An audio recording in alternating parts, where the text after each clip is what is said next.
Oi pessoal, meu nome é Nayana Bregolato, hoje eu estou aqui em Florianópolis para entrevistar o Ralph Viana. Eu estou muito feliz e estou até ansiosa, porque o Ralph é uma pessoa que tem muita coisa boa para passar para a gente, conhecimentos que realmente fazem a diferença, que podem mudar a vida das pessoas. Ralph, tudo bem? Tudo bem, Nayana. Muito obrigada por você estar aqui nos recebendo, por você estar compartilhando seu tempo e sua sabedoria. Tá bom, obrigado. Obrigada. Ralph, você pode contar um pouquinho para o pessoal sobre a sua trajetória, a sua experiência com a psicologia, para o pessoal lá conhecer você um pouquinho mais? Tá certo. Eu sou Ralph Viana, sou carioca e sou psicólogo e fui um dos precursores aqui no Brasil do trabalho haitiano, né? Desde o começo, na década de 80, eu me encontrei com várias outras pessoas que de alguma maneira partilhavam desse interesse e a partir de uma série de trabalhos que a gente promoveu, uma série de simpósios e congressos, como o Ciclo Reich, Alternativa no Espaço Psi, de certa forma a gente ajudou a implantar esse tipo de pensamento, não só o haitiano, como das terapias corporais aqui no Brasil. E esse trabalho se disseminou por todo o país, a gente organizou congressos em várias cidades, várias capitais, isso ainda na década de 80 e 90. Eu tive algumas instituições ligadas a isso, vários jornais e revistas, também trabalhei bem na área de publicações. E há 11 anos atrás me mudei do Rio, vim para cá, para Florianópolis, em busca de uma vida mais tranquila que eu encontrei. E agora eu trabalho mais escrevendo, na verdade, do que atuando diretamente, ou na parte clínica, ou na parte de pesquisa. Eu acho que já dei minha contribuição, estou agora mais usufruindo do meu trabalho ao longo de tanto tempo. Que legal. Gente, o assunto hoje é prevenindo neuroses. Então, Ralph, explica pra gente o que é uma neurose e depois você dá um contexto geral aí. O que você acha, né, esse contexto, de onde que vem toda essa sua bagagem para prevenir as neuroses? Tá. O trabalho do Reich, ele teve 3 grandes campos fundamentais. Ele foi um discípulo de Freud e a primeira questão que o empolgou e que ele desenvolveu pesquisas a respeito foi a questão energética. Freud descobriu uma energia que ele denominou libido, e Reich aprofundou suas pesquisas e a partir daí viu que essa energia ela era muito mais ampla do que supunha Freud, que ela estava presente não só no corpo, mas também fora da gente, no universo, e ele denominou essa energia de orgone. Essa foi um grande campo de trabalho do Reich. O segundo campo dele foi na parte clínica. Ele era um psicanalista, porque ele estudou com Freud e desenvolveu uma série de coisas dentro da psicanálise, uma série de formulações absolutamente originais, como a análise do caráter. E a partir daí, do descobrimento da energia e do trabalho mais profundo com a energia, ele mesclou essas duas vertentes e desenvolveu um trabalho próprio, um método próprio de trabalho, que a gente chama de orgonoterapia ou, eventualmente, de vegetoterapia. Foi o segundo grande campo do trabalho reichiano. O terceiro foi esse que a gente vai expandir e explanar melhor aqui, que é o trabalho de prevenção de neuroses. Ele se deu conta que, na verdade, que todas essas questões que a gente passa, desde o campo de vista pessoal e também da sociedade, toda essa miséria, de alguma maneira, que a gente encontra, de por que os homens, de alguma maneira, se guerreiam, se matam, tratam mal seus filhos e são odientos, essas coisas todas, estava ligado a um tipo de criação, que ele chamou de uma educação sexual repressiva, e que, em última instância, provocava essa calamidade que, de alguma maneira, a gente vive até hoje, né? Porque de se perguntar por que nós, sendo aparentemente racionais e infetamos tantos atos de destruição, de dominação no planeta, essa coisa toda. E ele viu que, na verdade, isso advinha de uma forma de criar absolutamente não natural, impositiva, repressora da nossa natureza, também animal. E a partir daí ele desenvolveu uma série de conceitos, de criações naturais, que seriam, digamos, formas naturais de cuidar corporalmente das crianças, que evitariam que elas ficassem neuróticas no futuro. Esse trabalho dele é interessante notar que também ensejou e dirigiu o Reich para um outro campo pelo qual também ele ficou muito conhecido, que foi sua ação política. Ele passou a trabalhar decisivamente com a juventude da época, da Alemanha, década de 30, e organizou um movimento chamado Sexpol, Sexualidade Política, e que, enfim, mobilizou a juventude da época. Ele era ligado naquele tempo ao Partido Comunista Alemão, do qual foi expulso também, e que, de certa forma, denunciava o quanto de conteúdos e questões inconscientes existiam na nossa política usual. Por que as pessoas gastavam tanta energia e dedicavam tanto da sua vida a buscar o poder, o domínio sobre outras pessoas? Muitas vezes era, na verdade, por impotências pessoais, até de cunho sexual, que faziam com que elas, de alguma maneira, tentassem compensar esse sentimento de falta de potência pessoal pela conquista do poder sobre si, sobre as outras pessoas, basicamente, né? Então, a prevenção de neuroses, que a gente vai agora aprofundar um pouco, é uma área muito interessante do trabalho reichiano. Na verdade, o que ele chamava que era a sua área predileta, favorita, porque é que ele achava que, na verdade, poderia trazer uma transformação mais profunda para uma pessoa e para a sociedade. Então, segundo Reich, basta ser natural para que tudo dê certo. Na verdade, o critério maior, quando a gente está lidando com qualquer questão, é procurar saber ou se reportar a como a natureza se organizou. São milhares, milhões de anos de organização para que trouxesse a gente a esse estágio atual, que somos nós, né, no ápice da evolução, da cadeia evolutiva. Então, se a gente atentar para essa natureza e segui-la simplesmente, a gente vai ter uma ótima referência sábia, porque é uma grande inteligência que se formulou por toda a vida, né? O que acontece, que ele notou, é que por questões morais e de repressões e que a gente formulou ao longo do tempo, a gente deixou de seguir simplesmente a natureza e passou a ter formulações e ter práticas com os nossos filhos que são não naturais, né? Então, uma criança, por exemplo, que mexe em um determinado momento, que ela começa a descobrir seus genitais e a tocar seus genitais. Isso é um ato absolutamente natural. Você está descobrindo uma parte do seu corpo e descobrindo que essa parte lhe dá prazer, que seu corpo é gostoso para si. Então, isso tem muito a ver com a nossa autoestima. Porque eu passo a ter prazer a partir do meu corpo.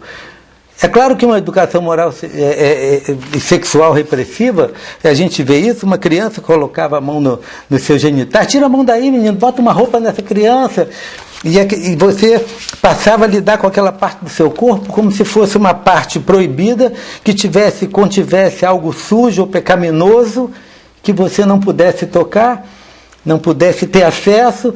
Agora você imagina o que é viver uma vida negando uma parte do seu próprio corpo. E uma parte tão forte, tão expressiva e tão natural, né? Tão natural, tão instintiva da gente. Então, esse é um exemplo básico de o quanto a gente deixa de seguir um processo natural em prol de uma formulação sexual, né, de uma moral sexual que não tem nenhuma lógica, em última instância. Nenhuma racionalidade, apesar da gente se colocar aqui, não tem nenhuma racionalidade você não permitir que uma criança conheça seu próprio corpo. Entendi. Então, para os pais, para as mães aí que estão lá assistindo, qual é a dica para a gente Nesse caso é que a criança possa, nesse tema específico que a gente está falando, é que a criança possa se explorar, que a criança possa se conhecer e se aceitar corporalmente. Você levar dentro de si, não aceitar uma parte de si, é você levar uma vida brigando com você mesmo. Vai dar problema, uma hora ou outra vai dar. Imagina. Né? E isso pode ser, inclusive, matriz de certas doenças, certas patologias em que o corpo se ataca a si mesmo, né? Doenças autoimunes, por exemplo? As doenças autoimunes, que em última instância o corpo se desconhece ou o corpo se pune por alguma questão subjetiva inconsciente. Não que seja formado especificamente por isso, mas você acrescente a essa educação que proíbe se tocar uma série de outras questões, você vai ver o quanto que a gente se afasta de nós mesmos. O quanto a gente nega, por quanto a gente toma determinadas partes do nosso corpo como se fossem nossas inimigas. Não é? Porque se eu aprendo, agora menos, né? Mas você imagina isso na década de 50, 60, que qualquer sensação de prazer era tida como pecado. Que culpa gerava numa pessoa ela sentir prazer genital. Uma criança se tocar e ela tem prazer ou há uma ereção e os pais brigam, alguma coisa, brigam por esse fato, ela vai começar a entender, mesmo que inconscientemente, tem aquela mensagem dita que aquela parte do corpo dela é pecaminosa, é uma parte feia, suja, que não deve ser sentida, né? Ela começa a abdicar das sensações daquela parte do corpo. Então temos que ter isso como algo natural, como algo normal e permitir que a criança livremente tenha contato com o seu corpo. Afinal de contas, ela também é o seu próprio corpo. Né? Exatamente. E essa negação do corpo, que foi a marca de uma determinada época, hoje a gente vive no exacerbamento inverso. Estamos no extremo agora. No extremo oposto, porque a humanidade ela vai caminhando de extremos a extremos. Durante tanto tempo foi tão negado, hoje o que a gente vê é uma erotização infantil precoce, aquilo também não é natural. Né? Uma criança está vivendo sua infância naturalmente, brincando, tal, e os pais, por uma questão narcísica, uma questão de projetar na criança alguma coisa que ela não conseguiu, ela passa a vestir a criança como se fosse uma adulta sensual, desencadeando processos que ainda naturalmente não aconteceram. Então você vê que a questão do erotismo infantil, ela vai trazer uma série de questões graves que a gente começa a ver hoje, né? Com essa sexualidade desregrada, de alguma maneira, perigosa. Uma vulgaridade, né? Porque a sensualidade não precisa ser vulgar. Exatamente. E uma dissociação do sexo da afetividade. A gente vive uma sexualidade hoje, em geral, é claro que a gente dá uma generalizada, mas não afirma que seja com todas as pessoas. Mas a gente vê que a sexualidade cada vez está mais dissociada da afetividade. O sexo ele é feito sem nenhuma, muitas vezes até contra. Então a gente vê todas essas aberrações, de alguma forma, que a gente encontra na área da sexualidade por conta dessa dissociação entre coração e coração e sexo e mente, né? São tudo fragmentado. Tudo dicotomizado. Ralph, então além desse exemplo que você trouxe para a gente, quais outros exemplos, quais outras dicas você poderia compartilhar para que a gente pudesse ter essa prevenção de neuroses, né? Quais outras atividades são importantes aí desde a fase do bebê? As temáticas, elas são enormes. Eu vou citar algumas delas aqui, porque na verdade a prevenção começa no próprio ato sexual em que a mulher se engravida. Durante a gestação, também, como a pessoa leva essa gestação, a aceitação que ela tem daquela criança, essas coisas todas, vai também, de alguma maneira, ficar marcada na vida futura daquele bebê, né? Mas aí são temáticas mais complexas e profundas e que precisariam de quase que uma abordagem específica sobre isso, sobre a gestação. A questão da gestação. O parto também é outro momento que pode deixar marcas numa pessoa indeléveis, marcas que não se modificarão. A maneira como uma criança nasce, porque é a primeira passagem da vida dela, a passagem da vida intrauterina para a vida extrauterina. Então, se essa passagem ela é saudável, tranquila, com menos impacto, com menos traumas, isso aí vai facilitar a vida da criança em todo, porque uma passagem traumática vai, de alguma maneira, deixar registros e todas as transformações, todas essas passagens futuras que vão acontecer na vida da pessoa vão ficar prejudicadas por um medo inconsciente que a pessoa já nem tem e não sabe que está ligado àquela primeira grande mudança. A pessoa vai ter medo dessas passagens, dessas mudanças da vida, né? E quais são os detalhes que devem ser levados, então, em consideração no momento do parto? Olha, novamente, seguindo a natureza. Você imagina que a gente desenvolveu uma forma de nascer desde que o parto foi medicamentalizado, porque, na verdade, a medicina se apropriou do parto há pouco mais de 100 anos atrás. O parto era feito de outra maneira. A medicina se apropriou. Hoje, quando uma pessoa fica grávida, a primeira coisa que uma pessoa pergunta é assim: você já foi no médico? Como se a gravidez fosse doença. Não é doença. Não precisa necessariamente acontecer num hospital o parto.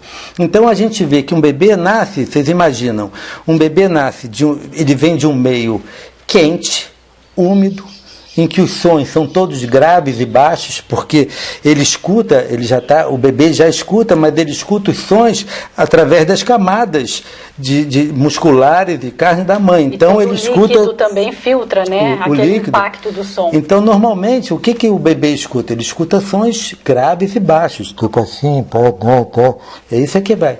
Então ele sai de um meio escuro, quente, úmido, para um lugar, normalmente para uma sala de parto, com luzes fortes, em que ele é separado, muitas vezes colocado de cabeça para baixo, ele é limpo, ele é aspirado, como se aqueles líquidos fossem uma sujeira. Aquilo é nutrição totalmente pele, né? Natural e deveria permanecer mais no bebê.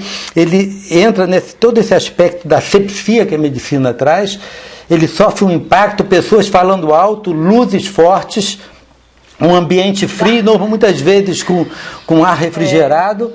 Isso é claro que isso causa um estresse imediato, é um impacto muito forte e que vai deixar marcas, é claro. Você imagina que esse corpo que sai e se defronta, esse ser que sai, que se defronta com um meio ambiente totalmente diferente e agressivo, ele vai se contrair, ele vai tensionar, ele vai chorar, ele vai causar já determinados níveis de tensão que vão ser difíceis de sair depois. Então, porque às vezes muitas crianças choram muito no começo da vida, porque elas passaram por essa situação.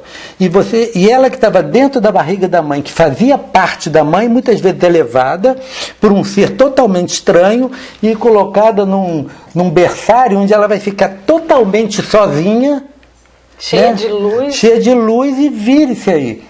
Do ponto de vista do bebê, a gente sabe que ele vai voltar para a mãe, essa coisa toda, mas do ponto de vista do bebê, ele está solto e só no mundo, e ele, que era todo envolto, ele sentia tudo que a mãe sentia, essas coisas todas, de repente ele é solto na vida, no primeiro momento, é bem-vindo ao inferno, literalmente, não é isso?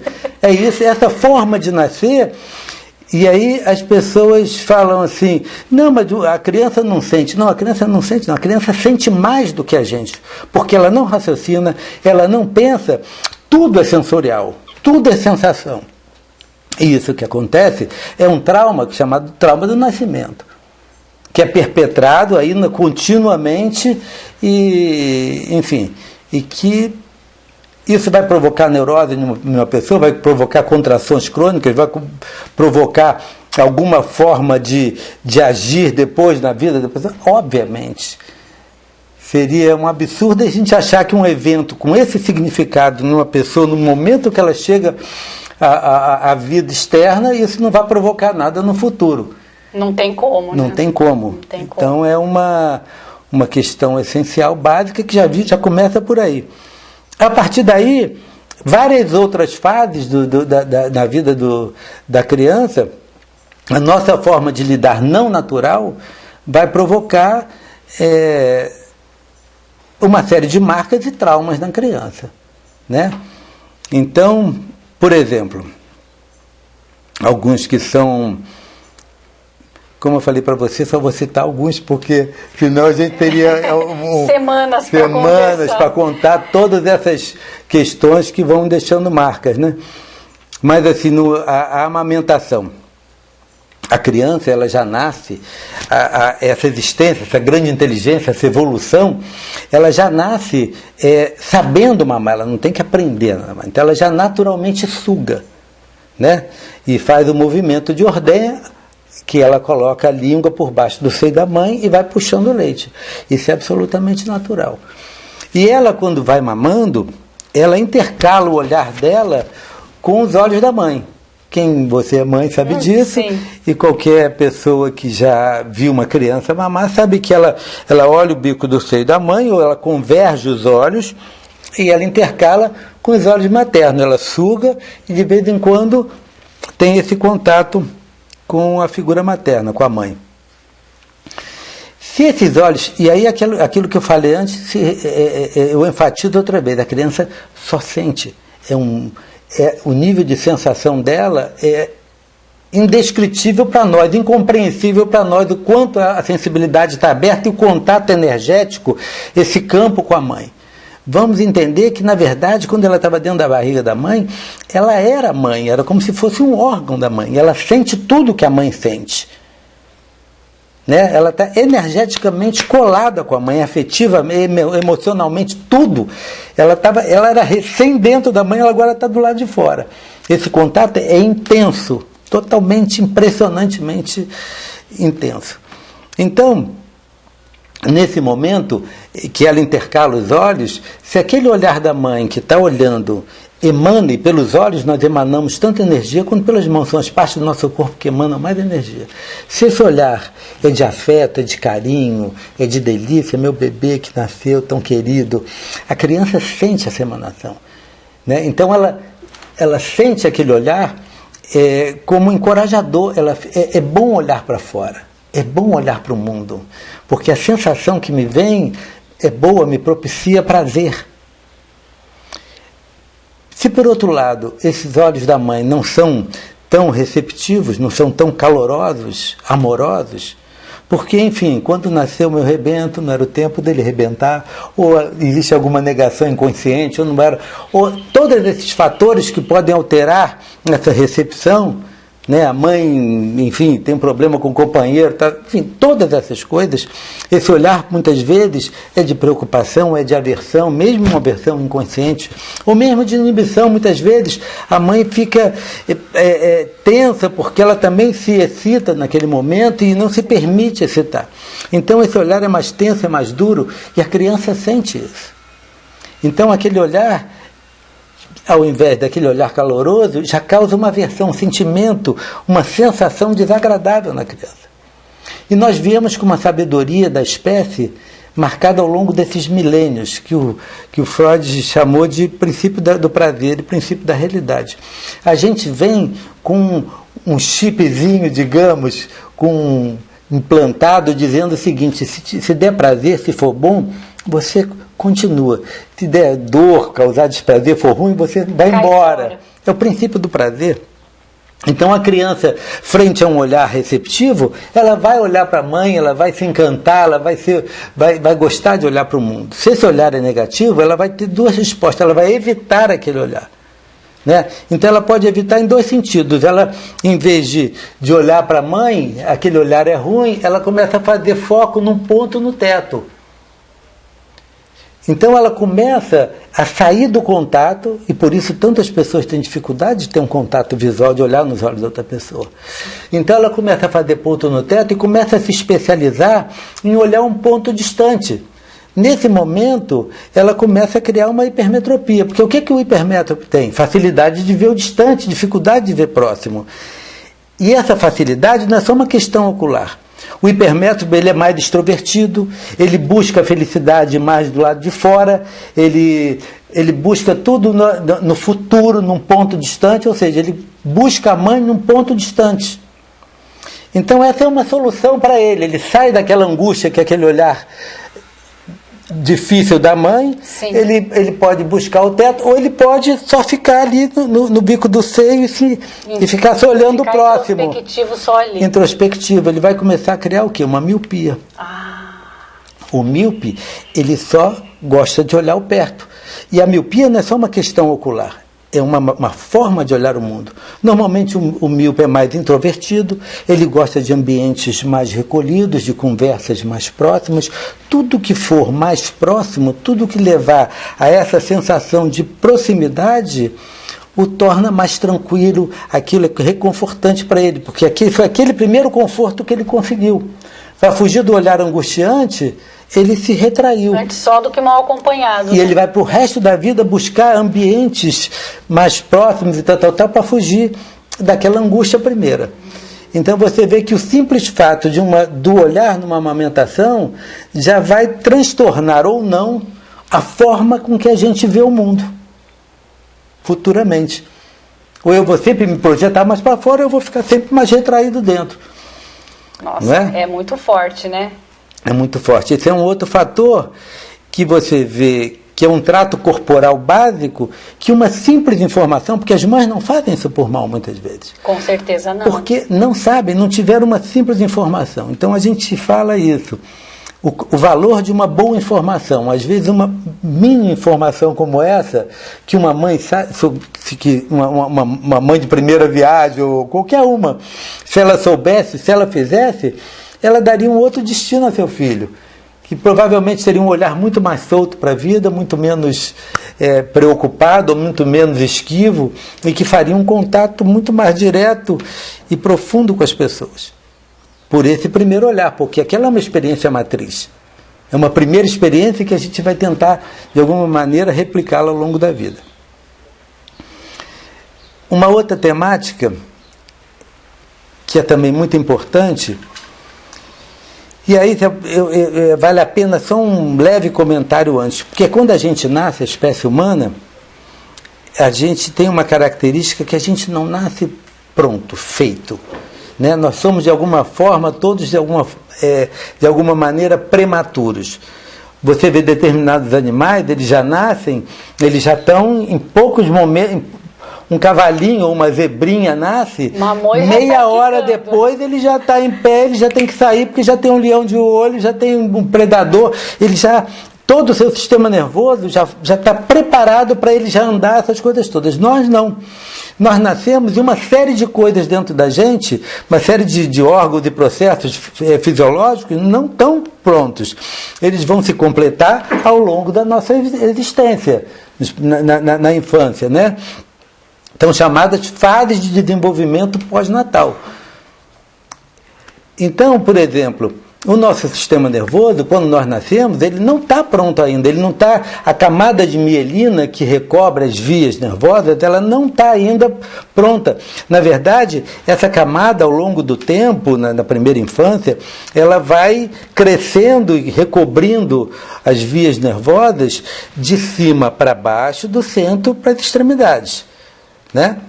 Então, a criança, você vê o nenenzinho no começo da vida, ele não consegue nem reter a cabeça, a gente tem que segurar a cabeça dele, porque ele ainda não consegue gerenciar a cabeça, gerenciar inconscientemente. Daqui a um pouco ele já está mais durinho, tal. Os gestos, à medida que esse sistema nervoso vai amadurecendo, aqueles gestos que são totalmente descoordenados, já começa a melhorar um pouquinho. Ele no começo ele vai comer, ele suja tudo, bota a colherzinha na orelha, tal. E daqui a pouco aqueles movimentos finos vão se aperfeiçoando. Ou seja, a gente vai se apoderando do corpo aos poucos, à medida que essa camada de mielina vai desenvolvendo de cima para baixo, e a gente vai amadurecendo, passando por determinadas fases depois do nascimento. No cavalinho não é assim, mas com os seres humanos é assim. A gente tem que aceitar essa parte. Não nascemos completos, não nascemos prontinhos. Alterações nessas fases do desenvolvimento, e essas alterações se dão por quê? Muitas vezes por desconhecimento da gente e por exigir que determinadas fases já estejam prontas antes que fisiologicamente elas já estejam completas. Um exemplo forte disso e que traz consequências de certa forma graves, por exemplo, é o treino do esfíncter. Uma criança, ela não está preparada, ela sente vontade de fazer cocô, ela faz imediatamente, não é porque ela não está ainda preparada, a musculatura, os nervos não estão preparados para que o esfíncter se contraia. porque não chegou ainda, as camadas de mielina, não, o estímulo nervoso não está instaurado num nível de funcionamento normal. A informação ainda não chega no esfíncter. Não chega, né? Essa coisa que a gente tem, esse reflexo, porque a gente sente vontade, e o reflexo já vem imediatamente, com a criança não. Então, isso vai acontecendo com o tempo. Né? Então, a partir de 1 ano e 8 meses, 2 anos, a criança ela não gosta de ficar toda suja. Ela naturalmente vai gerenciando, que à medida que ela vai ficando, não é gerenciando conscientemente, quero esclarecer, né? É uma coisa que vai acontecendo naturalmente. O que acontece com o treino precoce do esfíncter é que as mães, por uma questão narcísica, eventualmente para se mostrar perante as outras, olha, meu filho vai no troninho antes do seu, na verdade ela queria uma medalha, ela está mais preocupada com a medalha do que com a saúde dos filhos, ela vai forçando que a criança use o troninho antes do tempo, antes do tempo natural. A criança, para poder, como ela não tem o reflexo instaurado, ela para poder reter o cocô, ela vai o quê? Ela vai tendo que trazer para a via consciente, ela vai tendo que se apertar muscularmente, vai fechando o esfíncter, se apertando, ela está brincando, mas o tempo todo ela está se apertando, se contraindo, visando atender aquele desejo da mãe ou ganhar uma gratificação. Quando a mãe gratifica, ou com afeto, ou com alguma coisa, pelo fato dela ter feito cocô no lugarzinho certo, como... O piniquinho lá. No piniquinho. E daí a gente começar, o Freud sacou isso, que a questão da analidade do cocô está tão ligado a valores. Né? Então a gente pode perceber que as pessoas ávaras, avarentas, elas normalmente são mais constipadas. Elas têm um intestino mais preso. Né? Olha só, porque tem a ver, porque as fezes, nesse momento da vida, ela foi associada a um valor. Se eu fizesse cocô naquele... Porque as fezes para a criança, no primeiro momento, é entendido como sua primeira obra, a primeira coisa que ela produz, que ela faz, que sai de dentro dela. Por isso que no interior ainda se fala assim, fulaninho foi obrar. Né? Foi fazer sua obra. Entendo. A criança vê aquilo como um valor e ela negocia aquilo com a mãe, de alguma maneira. Os animais também fazem isso. Se você vê um animal, por exemplo, se você tem um gato, você vai viajar, ele, como expressão de raiva, ele faz cocô na casa, em vários lugares, né? Sim. Então a criança também, ela negocia, por isso que as fezes passam a ter essa conotação de um valor monetário.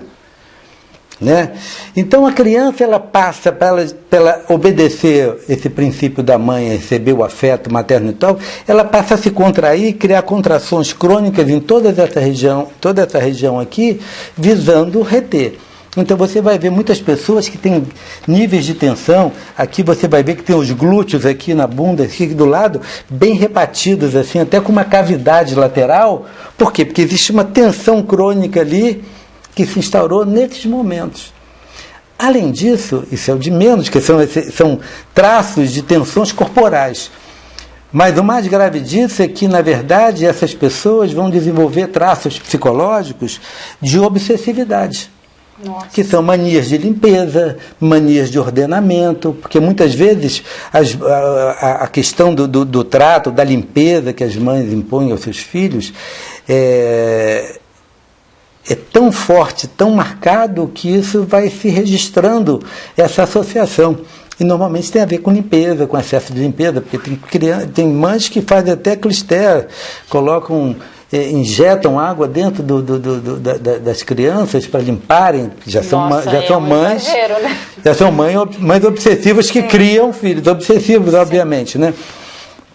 Então, a obsessão é uma patologia muito, muito grave, na verdade, que causa muito sofrimento para a própria pessoa, porque ela sabe que aquilo é uma doença, ela sabe que aquilo é uma disfunção e ela não consegue conter.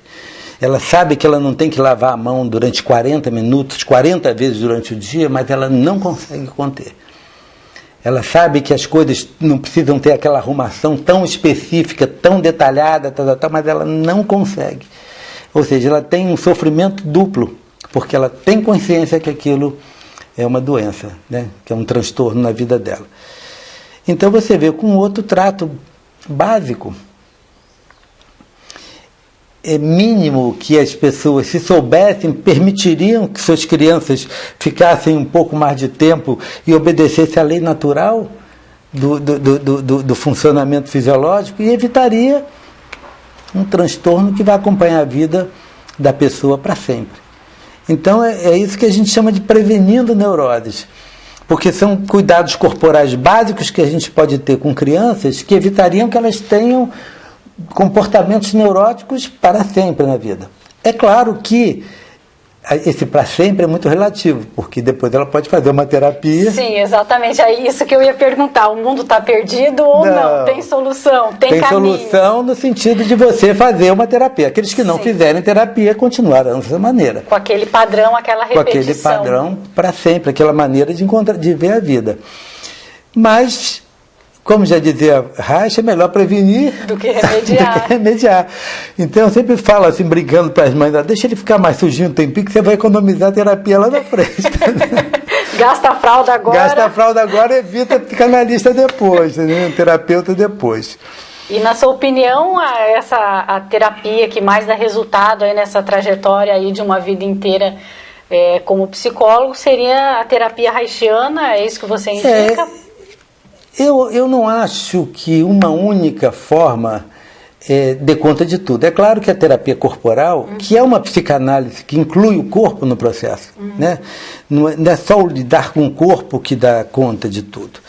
Ela é muito efetiva. Mas eu acho que o trabalho de crescimento da gente, de crescimento humano, pessoal e até anímico do nosso espírito, não termina nunca. Né? Então, cada vez mais, agora com mais idade, com mais experiência, eu vejo que nada dá conta de tudo, que não existe uma teoria, que não existe um mapa que dê conta de descrever toda a realidade. Então, eu vejo que há questões que são muito ligadas à forma com que a gente foi criado, tem várias questões que são ligadas à forma com que a gente nasceu, e tem aí as terapias de nascimento, de renascimento, né, que lidam exatamente desse momento se foi traumático. E eu acredito que, inclusive, hoje, para mim fica mais claro isso, que são questões que a gente possa trazer de outras vidas. E já existem terapias para isso, graças, que são as terapias de vida passada, né? Então, eu acho que se você fizer uma terapia, como a reichiana terapia corporal, vários aspectos da sua vida vão ser, sem dúvida alguma, melhorados. Você vai se transformar numa outra pessoa, muito mais consciente, vai ter uma vida muito mais plena. Mas vai dar conta de tudo? Não. Porque nós somos muito mais dimensões do que a gente possa imaginar. E o Reich, ele foi um gênio, um grande mestre, mas não é o único. Né? A gente vê que existem muitas outras terapias, muitos outros estudiosos do campo do humano, da energia, da vida, que acrescentam conhecimentos para a gente. Ralph, aí nessa trajetória sua, né, quais são as neuroses que você mais observou, que você mais ajudou pessoas a buscarem um caminho? Quais são esses caminhos? Olha, acho que a questão do nosso tempo é o narcisismo. E, de certa forma, a depressão. O que é o narcisismo? O narcisismo é quando a gente investe muito mais na nossa imagem do que nos nossos sentimentos, do que na expressão do que a gente verdadeiramente é. Isso é uma prisão, porque você vê quantos de nós, a quantidade de pessoas e com a profundidade de pessoas que dedicam sua vida a criar uma imagem, muitas vezes, que vai totalmente ao revés do que elas sentem, né? São pessoas que estão sempre sorrindo, apesar da raiva, estão sempre se mostrando de uma forma totalmente avessa do que são, e que essa máscara pode ficar tão colada ao corpo que muitas vezes as pessoas já não sabem quem são. Nossa. Não é? Então você vê, muitas vezes, algumas personalidades referindo-se a si mesmo, falando na terceira pessoa, né? Fulano acha isso, é ele, mas ele fala como se fosse um personagem, foi aquele personagem que ele criou. E a questão da depressão, por essa perda do sentido da vida, porque a gente investiu na imagem, porque a gente perdeu a nossa essência, a gente acaba, obviamente, em algum momento, se deparando com essa ausência interior. com essa ausência de sentido, com essa ausência de fé na nossa vida, na nossa existência. E isso causa depressão. E é claro que a depressão, ela de alguma maneira também é absorvida pelo sistema, que usa essa depressão como mais um estímulo para o consumo. Então, o que a gente vê, essa onda consumista toda que acontece? São pessoas de alguma maneira deprimidas que quando compram alguma coisa tem aquele up, como se aquilo de alguma maneira fosse trazer aquele sentido que lhes falta verdadeiramente. É como se desse uma injeção de ânimo com aquele seu carro novo, sua roupa nova, tal, e depois de um pouco tempo ela sabe que aquilo ali não vai suprir aquelas necessidades e ela precisa de uma outra dose, ela precisa comprar mais alguma coisa. E virou um vício. E vira um vício de compulsão, de comprar o tempo todo para você ter aquelas contínuas doses que te tiram da sua realidade frágil e sofrida. Porque no interior essas pessoas sofrem, né? Elas são deprimidas e precisam constantemente desses estímulos para não entrar em contato mais profundo com elas mesmas. Então, hoje em dia, essas são as duas questões mais presentes, né? Mais visíveis.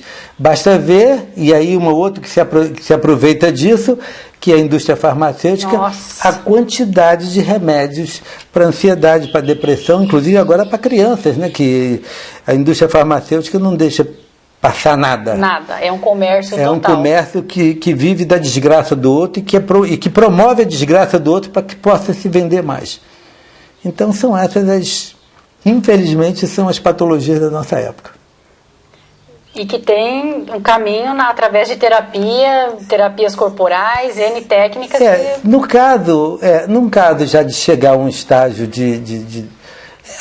o caminho é uma terapia, é uma busca de significado mais profundo, que pode passar também. E em outro campo, eu acho que é a gente refletir um pouco sobre o estilo de vida da gente. Se esse estilo de vida de aparência, de consumo, se isso realmente é alguma coisa que vai levar a pessoa para uma vida mais plena, ou se ela vai ficar presa nesse engrama a vida toda, repetindo essa mesma história até o fim da existência. Então, eu acho que a busca de uma vida espiritual mais significativa, de uma vida cotidiana mais simples, mais ligada à natureza, ao contato com a terra, a esse reviver constante que a natureza nos ensina, e do cuidar das plantas, das coisas, dos filhos, ter uma vida mais simples, isso pode ser muito mais salutar, né, muito mais saudável, um caminho para a saúde muito mais barato do que essas toneladas de remédio que as pessoas tomam. Uma vida que alimente. Que alimenta, que te traz satisfação. Um trabalho que te alimente. Relações mais verdadeiras, não é? Contato com a natureza.